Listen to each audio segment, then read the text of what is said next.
If you have a problem with birds nesting on your outdoor light fixtures, I'm going to show you how to make a little device that will keep them from nesting. All you need is to buy a roll of aluminum foil from your hardware store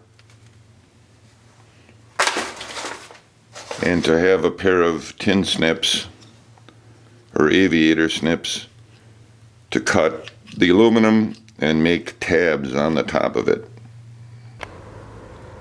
Cut the aluminum into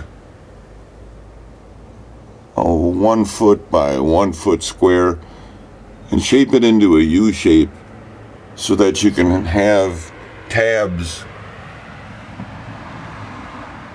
cut into the aluminum that stick straight up and discourage robins and other birds from building a nest above your fixtures.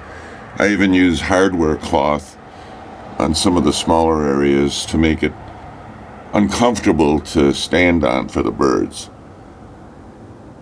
And then I take each of the tabs that stick up and bend it into various shapes just to discourage them from landing.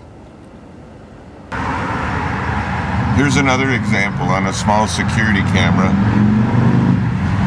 The size doesn't have to be as big. And I shape it in a U form so I can put a screw through the middle of it and then bend the tabs in all sorts of awkward positions to discourage birds from landing.